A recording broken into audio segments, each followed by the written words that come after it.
Clitorati, we've got another doctor in the house, and this man is a powerhouse, releasing hilarious and often scathing remarks on the state of sex education in our current culture. He received his doctorate in clinical psychology, completed a postdoctoral fellowship in sexual health, and was awarded tenure in the Department of Psychology at Minnesota State University, where he is currently an associate professor, co-director of the Sexuality Studies program, and leads the sexual health and research team examining the intersections of sexuality, stigma, and Satanism. He has published articles on the effects of sexually explicit material, older adult sexuality, sex worker affirmative therapy, and satanic sexuality. So we want to dive deep with this man today because I'm not sure if we've ever had anyone quite like him over the 250 episodes of Clit Talk. So please welcome the infamous Dr. Eric Sprankle. Woo! Yeah. So much to unpack. Katie, this is the most turned on I've ever seen Katie for a guest, by the way. I'm so excited. Well, I'm getting my sex educator certification right now, which we talked about, and everyone in my SAR, my sexual attitude reassessment, was raving about you. So I was like, let's get him on the show. So I'm super excited. Katie was like, dream guest, see if he'll come on. And he did. So yeah. So I want to dive right in because much of your messaging on social media revolves around your research and satirical commentary, which is hilarious, by the way, on the relationship between Satanism, stigma, mental health, and sexuality. So can you kind of like unpack that, like introduce that message to our listeners and unpack it for us a little bit? Sure. I mean, I think the overall mission of anything that I put out there on social media or in my writings right now, or even my academic work with my research or my classes, kind of like the theme that connects all of it is essentially just unapologetically challenging the status quo as it relates to sexuality and our sexually repressive culture. So that comes at a lot of different angles, a lot of different topics. I have a lot of different targets, sometimes on the individual level, more so on the systemic level of just individuals or systems that try to police or control our sexuality in very archaic or pseudoscientific ways. And that's essentially just my mission statement, is to slowly chisel away at some of those systems and individuals. I love that. And so you don't practice one-on-one anymore, right? You just correct. Yeah. So when you talking about purity culture, like what would your advice be to people or findings from your research, people who are struggling to overcome religious trauma and shame, sexual shame, who are really impacted by this universal purity culture that you're so passionate about demystifying for everyone? Yeah, I would say like two things are important to kind of start that process. And this is me just giving advice. This isn't like therapeutic advice. That will look differently on an individual level and processing, if there was actual, traumatic experiences, that would take a different, that would require a different approach on the therapeutic level. So this is just kind of some broad guidance. So two things to keep in mind. One is that just understand and acknowledge that you've been lied to essentially your whole life about sexuality, especially from people that you've respected and trusted and people in authority positions. So everything that your youth pastor has said about sex is likely a lie. And you can speculate whether or not that was malicious lying, manipulative lying, or it's just based in their own ignorance. But nonetheless, what they were saying about sexuality is just not true, or it's a partial truth that's wrapped up into misinformation or something like that. So anytime you hear sexuality messages, it should come with a certain degree of skepticism, especially reflecting back on the messages that you received growing up. We have to be skeptical about everything that we've heard, because more than likely, the accuracy is not the greatest in that message. And it's just kind of wrapped up in more of a moral, value-based kind of message than anything factual or scientifically or medically grounded. So that's number one. Oh my gosh, I love this so much. I know. I'm in the process of reading the Fifth Agreement right now. My dad sent me a copy. He's like, I wanted to get you this book. And the Fifth Agreement is be skeptical and listen. Right. Because words are lies. Because basically consider everything you've been told. And this is so true and reflected in what you're sharing is, it is not the truth. And we need to come at that and question it. question what this knowledge that has been sort of programmed into us since we're little beings. Yeah, absolutely. And the second part about that would be, and this doesn't happen overnight, but ultimately a goal would be to surround yourself more with individuals, the support system, friends, family members that share common sex positive values as you are developing for yourself. And again, because that's a process, it's not like you're dropping your entire social network overnight, because that can have some detrimental effects on your sense of support, even if it's coming from people that maybe aren't the greatest for you anymore, that you've outgrown. But in order to really cut ties with the purity culture background, we do have to take inventory of who are we surrounding ourselves with, and how many of those individuals are still within that purity culture and want to be there.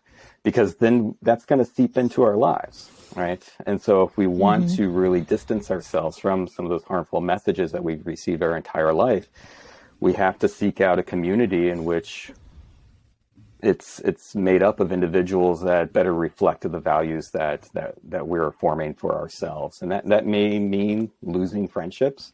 That may mean distancing yourself from certain family members. And that's a process, and that's going to be difficult. But ultimately, you have to view relationships as fluid, and sometimes you're just going to outgrow relationships because your values don't align anymore. And that doesn't mean that you can't be friends with somebody that has different values. Of course, we can differentiate. We don't have to be carbon copies of everybody that we surround ourselves with.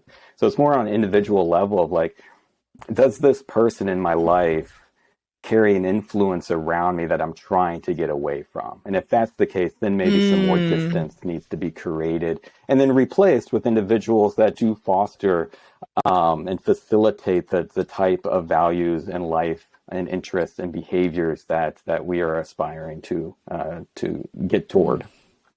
Yeah, we talk about that a lot, like really setting value-based boundaries for yourself. And I've definitely lost friends over this conversation, and in the moment it seems like a loss, but I do have to be honest, like the gaps are filled in with, when they're filled in with like-minded people, you do feel more like yourself. Absolutely. Yeah. Yeah, that's so great. And setting those boundaries and really having those, like, just identifying that everything you've heard is probably a lie, and I know for yourself. And like, I love that you said that. You're like, that's a lot for an individual, but it's so true. And then my other question, and this kind of goes with the purity culture. So like, what are some ways that do you work with clients who are convinced that they have like a sex or a porn addiction because beliefs about self-pleasure are immoral in some way? Yeah. So like, how do you actually gauge that?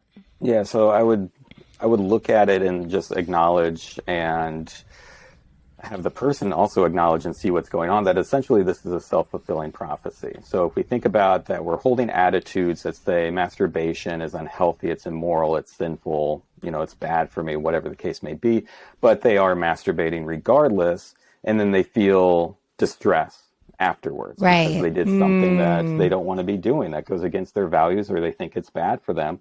And then that feeling afterwards, that bad feeling afterwards, just reinforces and validates that belief that this is harmful for me, right? So that's a self-fulfilling prophecy, because if you had different attitudes, if you had the belief that masturbation is perfectly fine, it's just a momentary behavior that feels good, a variety of motivations why to engage in that behavior at a particular time, and then you move on with your life, you're not going to feel distressed by it.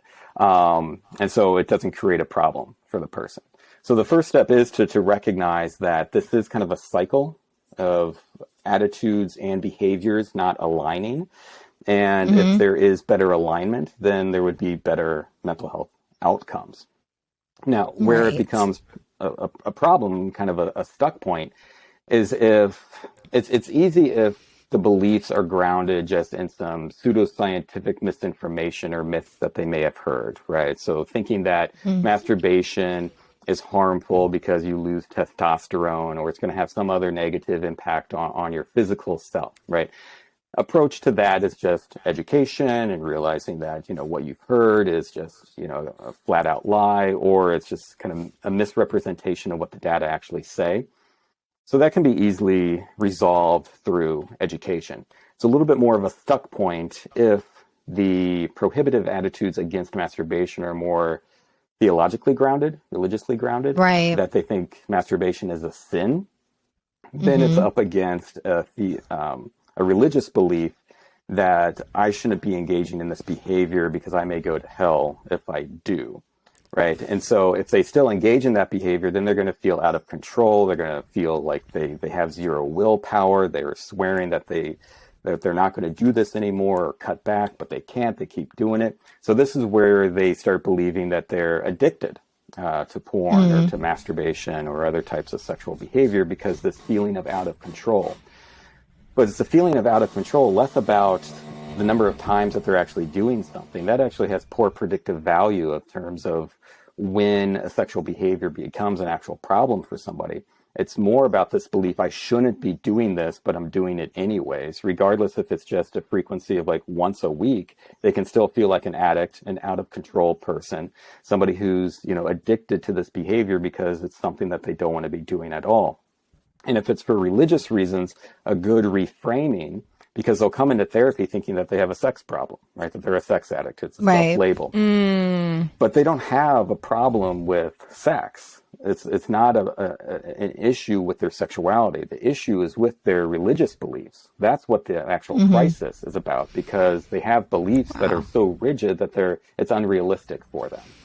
And so to frame it more as this is a problem with your faith, a problem with your religion, more so than it is about sex, that can start having them at least critically examine where these negative beliefs are coming from and possibly reconcile this difference between your masturbation beliefs and your masturbation behaviors. Yeah, and even if they're not actually following through, like just thinking about it can create the shame. I mean, it's like a shame spiral. Like even if they're thinking about it and the more that they resist doing it, the more they want to. And then it's like, these are actually just natural urges and it's just biologically normal to want to. Yeah, people are horny. It's normal. Yeah. Oh my gosh. Because I grew up Catholic, and I was a 32-year-old woman who didn't even know that women masturbated, and it had never been talked to me about it at all. So Clit Talk has been like hugely instrumental in my sexual liberation. So I don't know if it was so much from, I don't really remember anyone talking about it, but I think just no one talked about it. So that led to having no sort of real connection with my body or real language or ability to really protect myself when I did enter sexual spaces as a teen, So I think this is such an important conversation to be talking about, especially people who grew up really religious. And what started your interest in like this theological impacts on sexuality? Initially, yeah, just examining where kind of like some of the origin stories of our sexual repressive culture, and oftentimes the road led back to religious beliefs, specifically Christianity, in this country, and so recognizing that's certainly one of the pillars that support essentially sexual conservatism. There's other pillars that work along with that, whether it's patriarchy and capitalism and all the other isms that are, fighting for control over individuals. But certainly Christianity is a strong pillar in that, because it has that spiritual aspect to it of like, it's not just don't do this because it's bad for your body. It's don't do this because you're going to burn in hell for eternity. Right? That lands a little bit harder. I'll be there with Billy Joel and a shot of whiskey. Oh, I was just thinking the same thing. I'm like, okay, you know what? I grew up Jewish and was watching lesbian scissoring porn shamelessly at a very young age and enrolling all of my friends to watch it with me. Yes. So I will be there in hell with Me you, and Madison apparently. will be throwing a sex party in hell and you're all invited. You can come if you want. Like, you can come and party with us.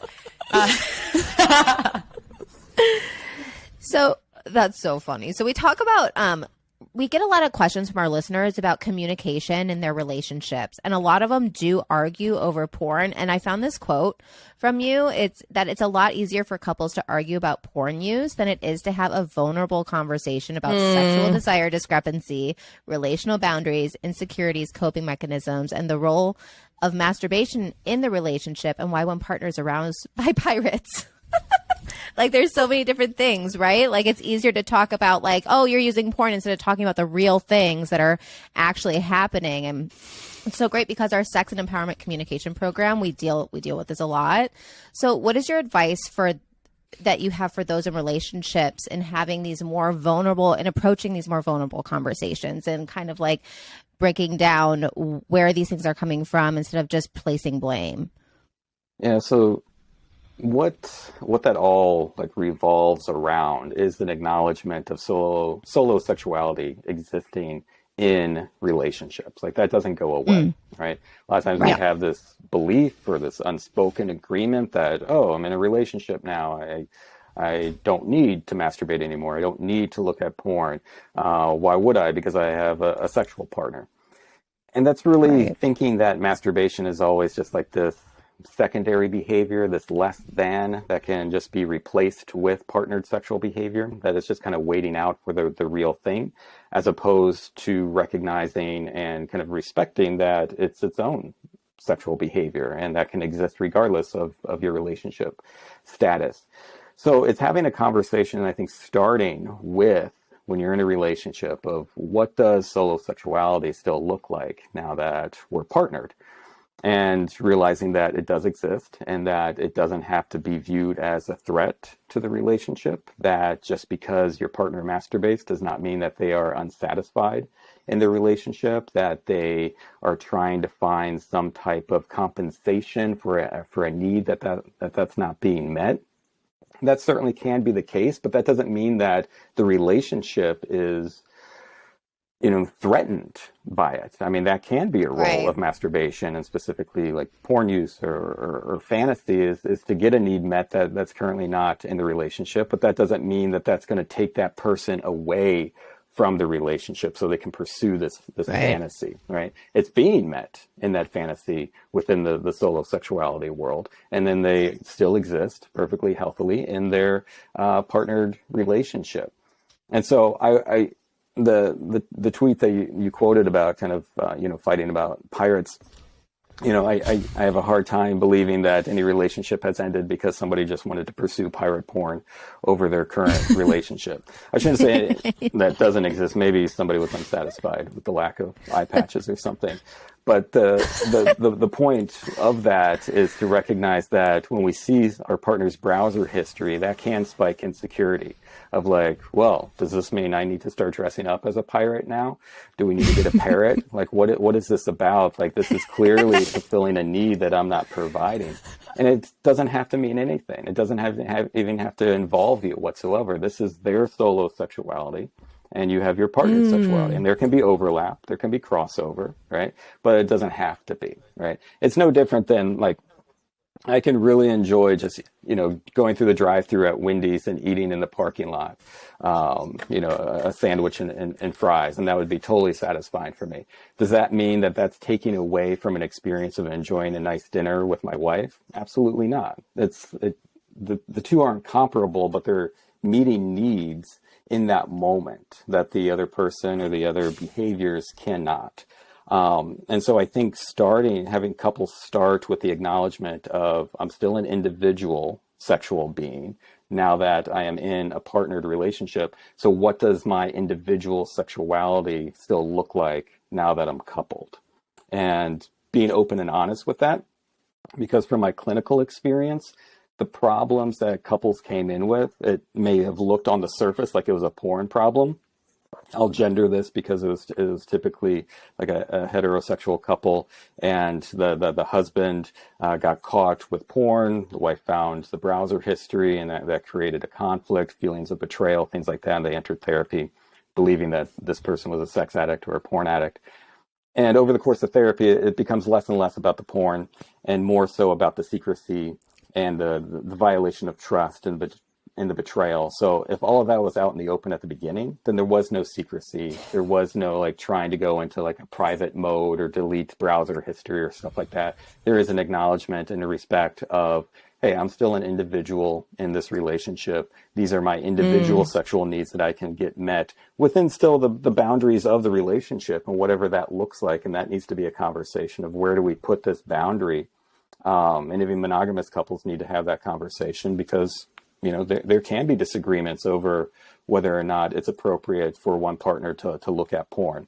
And I'm not putting a value statement on saying like one way is better than the other. You just have to be in agreement with that. And if you are in a relationship with somebody that says like, absolutely not, I do not want you masturbating, I do not want you looking at porn, no sex toys whatsoever. It's like, there's nothing really inherently wrong with that as long as the other person shares those values.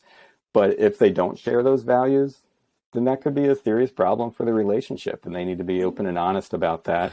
Because that will, if you're not 100% on board with those values, then that can lead to the secrecy, and that's going to lead to problems in the long run. Right. Oof, I cannot imagine a relationship like that. Personally. Right. I mean, there's nothing like worse for a relationship than like shame, right? And like this hits so home for me because when I first met my now husband, which by the way, we're celebrating our 5-year wedding anniversary tomorrow. Congrats. We've been together for 8 years. Thank you so much. It's like really so exciting to celebrate. It's like the first year where I'm like, we really should fucking celebrate. We love each other so much. We've been through it. We went through it, all the counseling. Like, yes, let's celebrate that love. But nonetheless, when I first met him, I was a closeted queer woman married to a straight man.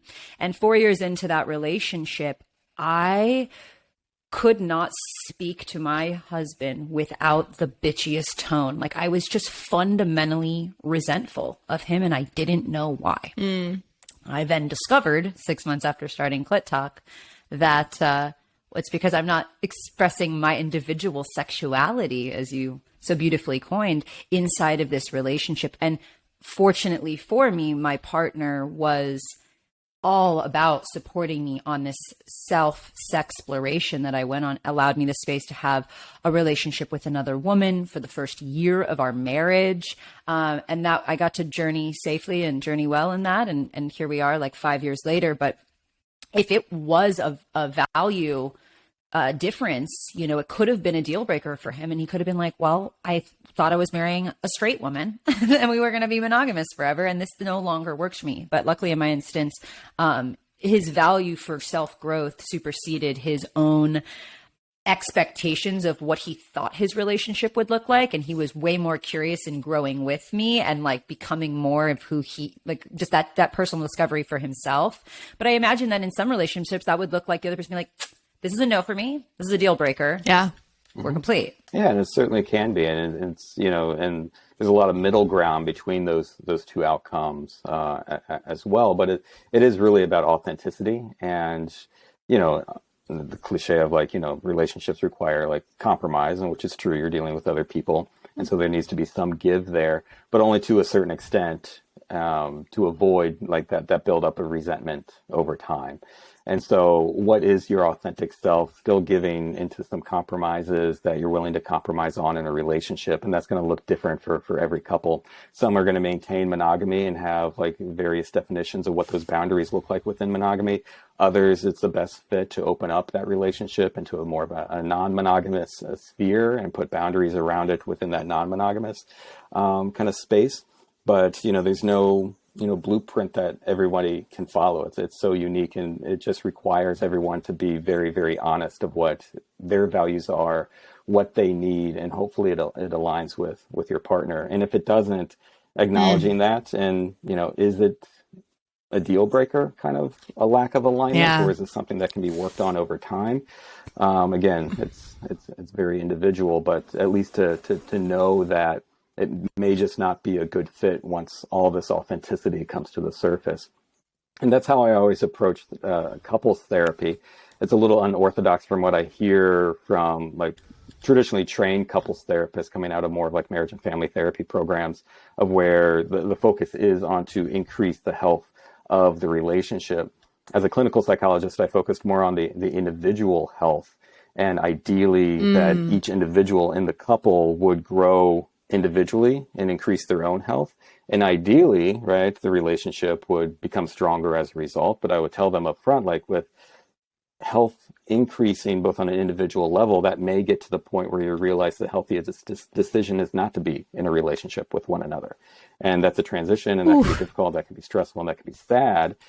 And however, it's in the healthiest direction for both of you. Wow. Yeah, that's intense. It's so true though, right? Like if you lose your individualism inside of a relationship, like it's just like you're going to be miserable. Mm-hmm. And I do notice like the more I actually am in counseling right now with my partner, and the more secure I am, the more independent we become, mm-hmm. which is great, you know, and then when we come together, and I do find like, you know, it's important not to lose that mm-hmm. in a relationship. Absolutely. Yeah, I feel like this should be a conversation before anyone gets married, because no one talked to me about like, because I did think when I got married, oh, you don't masturbate anymore. Like you don't have your own individual sexuality. I never like thought about it, but that was definitely messages of like, oh, they're masturbating. Oh, that's bad kind of thing. Yeah, this, you know? Yeah, this should be the premarital counseling that everybody gets for sure. You know, you take all these classes before you have babies. There needs to be classes like this before you get married and have these types of questions. Or even before you date. They should just have like a list on dating profiles. Like these are my deal breakers. That's the app that needs to be created. Yeah, instead of like I like long walks on the beach. It's like these are my values and these are my fuck yeses and these are my deal breakers. I like sex toys and sex parties in hell. Oh my gosh. So good. So we talk a lot here about how our upcoming generations are so fluid. And I'm from Cleveland, Ohio, and we live in California. And it kind of feels like we're in a bubble here a lot. So I just wanted to get your opinion, because I know you've done a lot of research on marginalized sexual identities over the years. And so what do you think? Are we moving the needle forward? Are you seeing progress in this upcoming generation of kids? Or is all the information out there, it kind of seems like a big mess sometimes? Yeah, unfortunately, I don't know what kind of research has been done on this from like a more of a sociological perspective that I'm ignorant about. So it's just from my own observations, which isn't the greatest, because I deal, you know, with adults. The youngest, you know, people that I see are college level, you know, students, so early 20s. So I have no idea what's really going on in like junior highs and like high schools across the country. And I just see that kind of like mixed bag of, you know, some sexual progressiveness, especially when it comes to sexual orientation and gender. But then, you know, occasionally my notifications on social media are filled with very, very young people who just communicate in anti-Semitic memes toward me because they don't like some type of sexual progressive thing that I shared. And so then I think, you know, we're all doomed if this is the next generation. So yeah, I really don't know. I think, without sounding, you know, like a technophobic old timer, there is concerns that I have about misinformation in the inability for individuals to screen out credible sources, and this kind of social media environment in which, on the one hand, like really brought democracy to like speech, that we all have access to the same platforms, you know, regardless of, you know, positions of power. You know, we're all on like Twitter together or something like that. It has become in a lot of ways a digital town square. But the downside of that is everybody's opinion on there is taken at like equal value.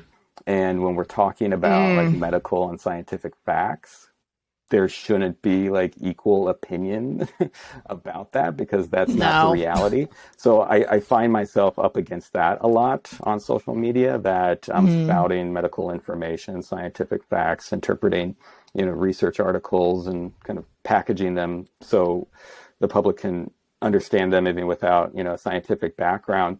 And if somebody just disagrees with what I'm saying because it goes against like their beliefs, it goes against their values or their morals, they'll push back. They'll say something. It's like, okay, that's fine. But if I want to like clarify or kind of point out maybe where they're incorrect in their thinking and understanding kind of where this misinformation that they're buying into has come from.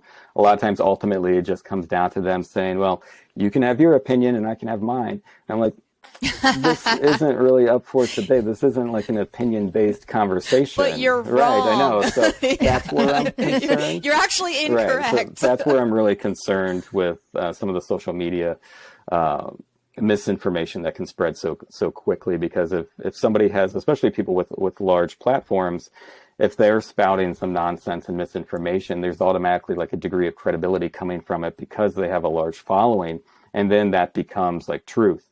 So there's so many times where I said something about pornography or masturbation. Those are the big ones that get a lot of attention and a lot of misinformation around.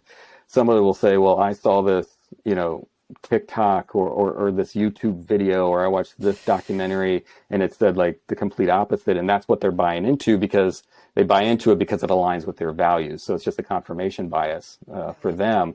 And so that's really hard to work with and explain of like, yeah, I know where you got this and it's just wrong. And here's why it's wrong. But that doesn't necessarily, changing beliefs is very challenging, even in the face of real accurate information. I mean, how much time are you spending on social media? Yeah, I mean, I very these types of trolls. Yeah, so I actually rarely respond to like comments. I don't respond to DMs or anything, but if I respond to a comment, it's less about like trying to correct them, so to speak, and more of just serving as a model of how for other people who will see the response that I'm giving to this comment of how to respond to this kind of nonsense, like without any expectation that I'm like changing the mind of this person that I'm communicating with. But sometimes they'll say something that's pretty common or just so ridiculous that, well, here's my perspective on this. This is why you have this misinformation, just so other people can see that. Yeah, if you want to prove that unicorns are real, just Google it and you can find 50 articles saying that unicorns are real. Right. I did this post actually yesterday about like raising sexually healthy kids, and it was just really about. Did you see this? It was I saw that. Katie got into it. I think I tried to do it what you just said of just like to educate and not. I'm not looking to change anyone's mind, but just using the correct body parts for like the correct biological body parts, because if you call like a vulva or a penis like a hoo-ha or a willy or something, like it creates like a separation that that body part is something different, and it can actually lead to shame. And so that was what the post was about.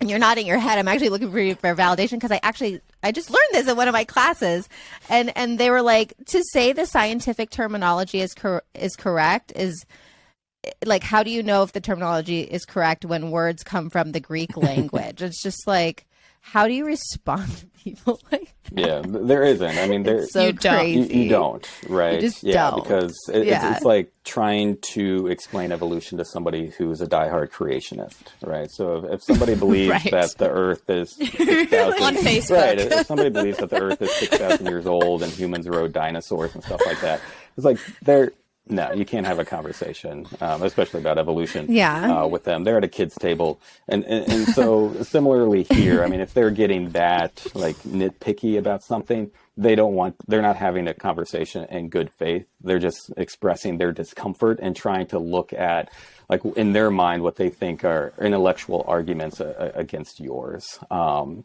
so, there's a lot of... It's so funny because I read this whole exchange that Katie had with this person at the end. Their last comment was, well, the scientific words just sound dirty to me. I'm like, so that's your problem. Exactly. Like, just admit it. What I have certainly found out, and what has allowed me to like take very nasty comments that I receive on social media sometimes less personal, is that it's all a projection of a person's own stuff that they're going through. Like, they're uncomfortable with something. Right. They have insecurities about something. They had a relationship in which they felt porn destroyed it because they weren't open about, talking about boundaries or their feelings about porn. Their partner was secretive about it. It's less about what I'm saying and more about their own shit coming to the table and projecting it into my comment section. Right. I mean, isn't that I don't just know why, life? as we're talking, like literally as we're talking about this, I don't know if you guys are Megan Thee Stallion fans, but she has a music video called Pussy Talk. And like the beginning of it is this senator who's like privately masturbating in his office. And then these girls just basically twerk on him and smother them with their booties. And it's a full circle. At the end, they like turn his mouth into a vulva, and it's just check it out. Ooh. Megan Thee Stallion. All right. Pussy Talk music video. Yes, she just paid for us to sponsor It's very that. satirical. Just kidding. I wish. That would be cool though. That if we just like name drop. Yeah. So, so still on the, I do want to ask one more question about like the kids right now, because I'm a mom. I'm like pregnant right now with my second kid. So, what do you think what's your opinion on the impact of Florida's GOP controlled the HB 1557, the parental guide rights in education that's been dubbed like the Don't Say Gay bill, because it seeks to ban discussion of gender and sexuality issues in younger students. What's your opinion on that? What impact, negative? I mean, I think they're mostly negative, but do you see that being in younger kids growing up in this particular part of the country, and how that can actually spread to all throughout our country? I mean, that certainly is not going to bring anything positive to the table, like those bills. What's interesting is that has been the status quo, up until this point, right? It's like a law wasn't necessary for those conversations to be actively avoided or shunned or punished in public schools. But now that, it's becoming more common and more accepting to have these conversations about identity and sexual orientation and gender. This is just a reactionary, it's reactionary politics. It's people trying to hang on to the status quo, and they're doing so in desperate ways. And they're pandering to, it's Ron DeSantis. It's pandering to a base that's idiotic, but it's an idiotic base that votes, right? And so this is what keeps people in power, right? And they're also the loudest, right? Even if they are statistically a minority in this country, they're the ones screaming at, school board meetings, right? Over the past couple of years about masks. And now it's about concerns that there are groomers, in elementary school because a teacher acknowledged that they're married to somebody of their same gender, right? And so it's ridiculous, it's emotional, it's reactive, and they get attention and they get catered to because they are having a tantrum, right? And it's easier for these school boards and other people in positions of power just to try to calm them down. And then by calming them down, they make concessions to them. And that just empowers them even more. They're getting what they want. And so I think fighting against these reactionaries, fighting against these toddlers who are having these tantrums in these public spaces is to be comfortable being called names, being comfortable enough to be yelled at, to be accused of things that that you're not, because they're just name calling, the things like groomer and stuff like that, those ridiculous things. To be able to tolerate that, it's going to hurt. It's uncomfortable. I've been certainly called every name imaginable. But that doesn't have to mean that you have to change your behavior, to cater to that nonsense, to cater to that irrationality, to cater to that tantrum that these adults are having. That's reactionary politics. They're trying to get what they want. It's a desperate attempt. They feel cornered. They're losing power, whatever is going on in their mind. It's important for those in decision-making positions of power to essentially hold the line, so to speak, and not allow this very loud, tantrumy, vocal minority to dictate public policy. Yeah. I love the so well said. I love the way you give no fucks. I know so much.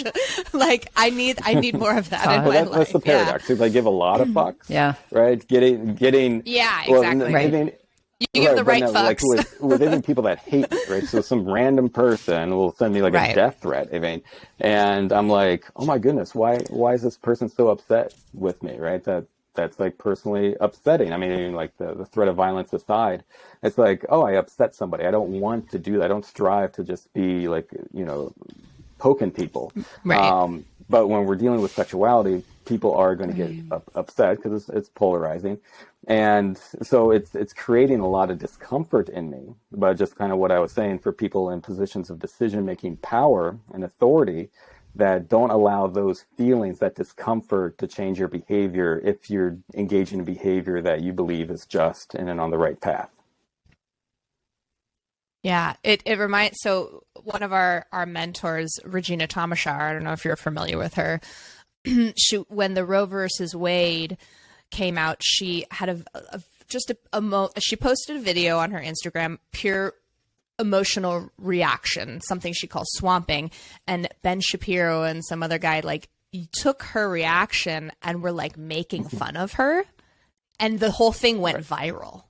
Really? And this like just happened. And so she had the best response. She did like a video back to them, and she's like, "Hey, let's have a conversation, and thanks for making my video go viral." And she's like, "You guys are naughty." And it was the best. I feel like she really embodied what you're talking about, and in the right way. And I think that it's because I was like, "Oh my God, if someone did that to me, I'd be so embarrassed." But just hearing you say, like, if you're going to take a stand for something, you've got to be okay with people coming at you for it, and just be with that and still keep taking the actions that you believe to be the right ones. And I just think that's really good life and to look at it conversely too, right? So if you're pissing off Ben Shapiro, that should be an indication that you're doing something pretty good, right?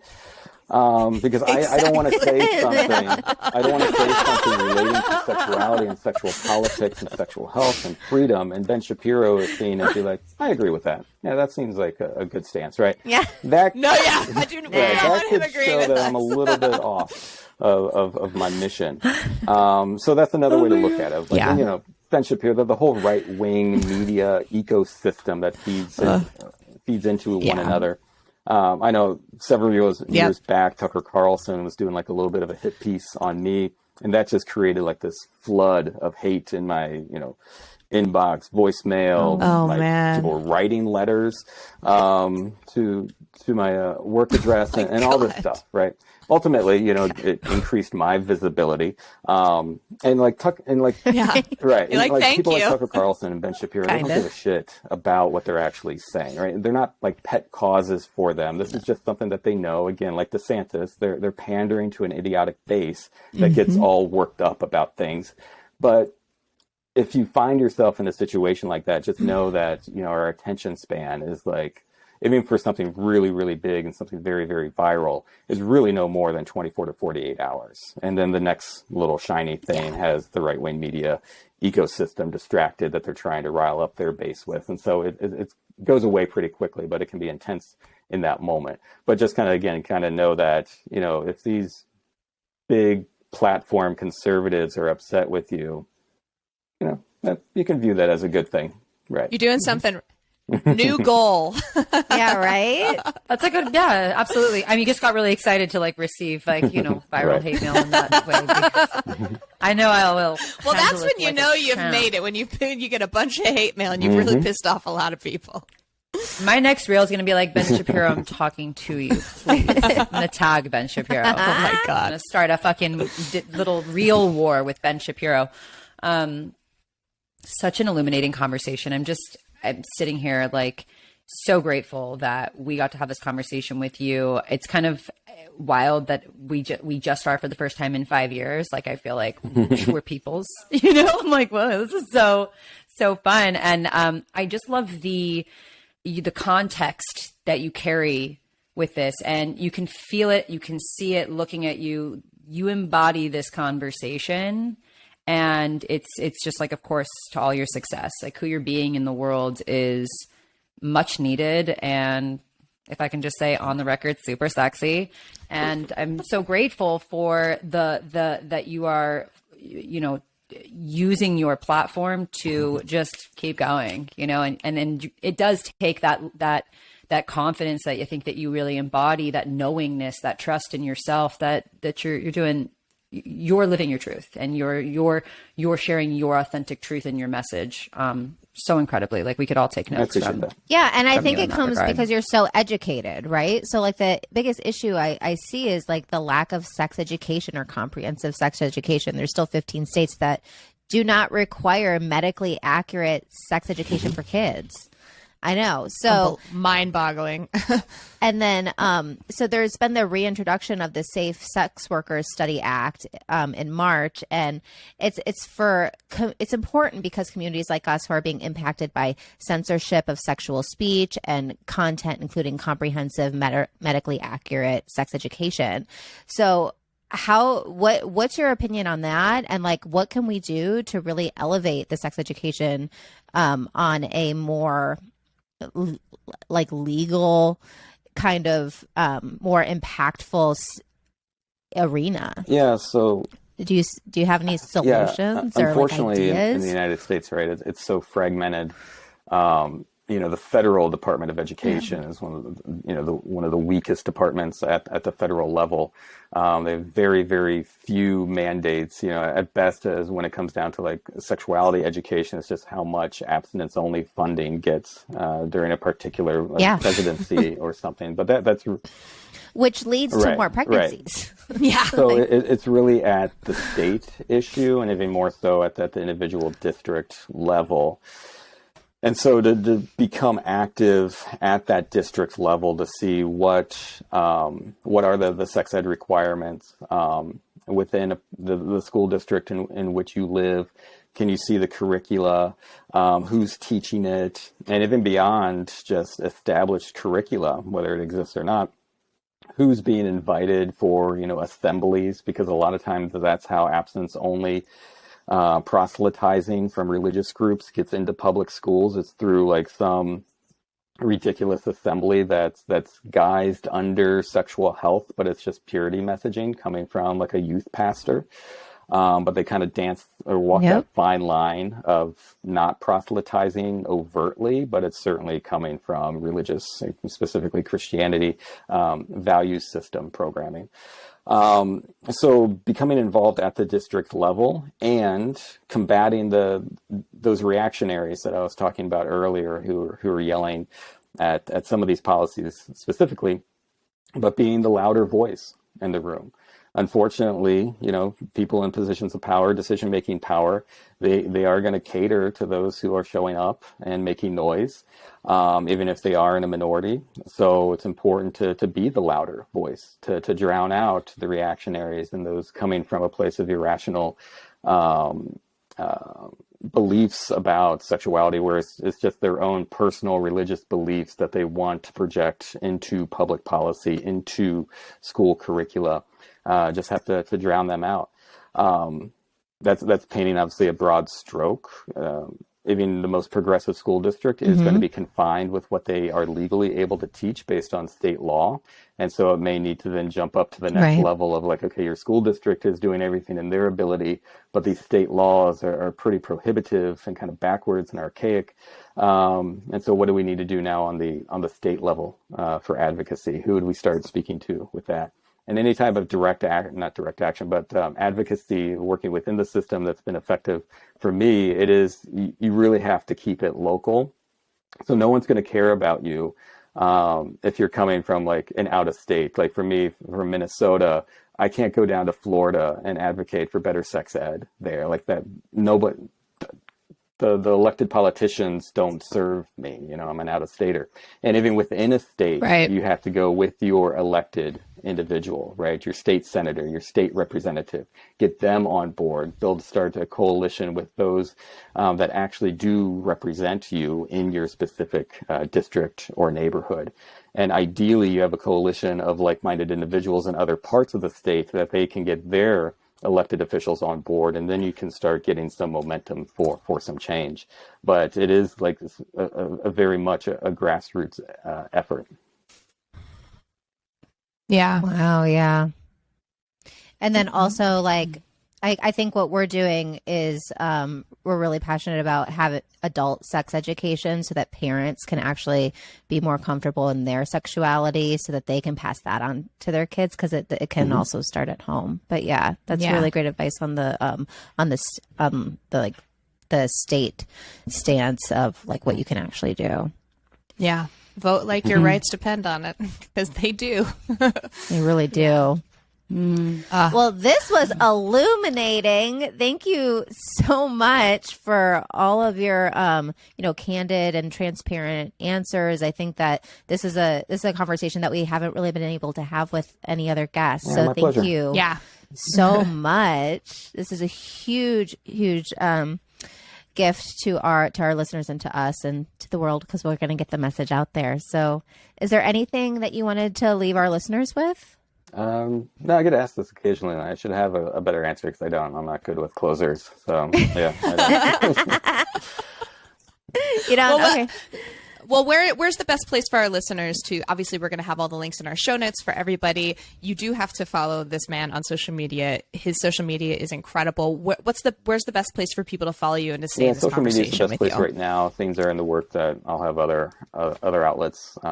Probably beginning early next year, but social media right now to follow with anything. So I'm just on Instagram and Twitter at Dr. Sprankle is my handle for both of those. Perfect. Amazing. And please let us know about these new things coming next year so we can let all of our listeners know. That's sounds very exciting. Thank you so much for coming on today and really educating us and our listeners. I know there's somebody listening right now that this conversation made a tremendous difference for. So thank you for taking your time to be with us today. And with that, Clitorati, we are going to see you next Tuesday. Bye-bye.